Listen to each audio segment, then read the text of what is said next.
కేంద్ర ప్రభుత్వం ప్రవేశపెట్టినటువంటి బడ్జెట్లో పేద ప్రజలకు ఆంధ్ర రాష్ట్రానికి పెద్దపీట వేయడం నిజంగా అభినందించవలసిన విషయం. ఈరోజు మధ్యతరగతి కుటుంబీకులకు మధ్యతరగతి వారికి ఉపయోగపడే విధంగా ఈరోజు ట్యాక్స్ విషయంలో నెలకు ₹1,00,000 సంపాదించే ప్రతి ఉద్యోగి కావచ్చు, నెలకు సంవత్సరానికి 12 లక్షలు అయితే వారికి ట్యాక్స్ ఎగ్జంప్షన్ ఇవ్వడము నిజంగా మధ్యతరగతి ప్రజలకు ఇది ఎంతో ఉపయోగం. గతంలో 60,000 సంపాదించే ప్రతి మధ్యతరగతి ఉద్యోగి కావచ్చు, వీరు ₹7.5 లక్షల సంవత్సరానికి సంపాదిస్తే దానికి తగినటువంటి ట్యాక్స్ కట్టే పరిస్థితి ఉండేది.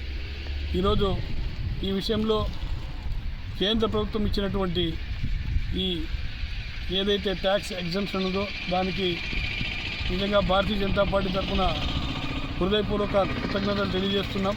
మరి అదేవిధంగా ఈరోజు పోలవరానికి దాదాపుగా సవరించినటువంటి అంచనాలతో ఈరోజు బడ్జెట్లో పోలవరం నిర్మాణానికి సహకరించడము, మరి అదేవిధంగా అమరావతి నిర్మాణానికి కూడా ప్రపంచ బ్యాంకు నుంచి కేంద్రం నుంచి పెద్ద ఎత్తున నిధులు ఇవ్వడము, ఈరోజు దాదాపుగా 40,000 కోట్ల నిధులతో ఈరోజు నిర్మాణ పనులు జరుగుతున్నాయి.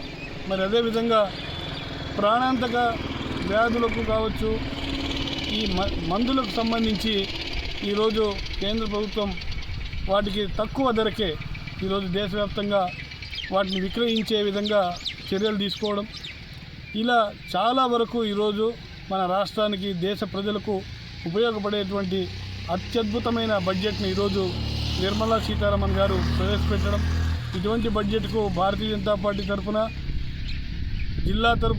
జిల్లా ప్రజలందరి తరఫున ఈరోజు హృదయపూర్వక కృతజ్ఞతలు తెలియజేసుకుంటున్నాం. ఇటువంటి బడ్జెట్తో ఈరోజు ఆంధ్ర రాష్ట్రాభివృద్ధికి ఇదోతకంగా సహాయం చేస్తున్నటువంటి మన ప్రియతమ ప్రధాని నరేంద్ర మోడీ గారికి నా హృదయపూర్వక ధన్యవాదాలు తెలియజేసుకుంటున్నాను.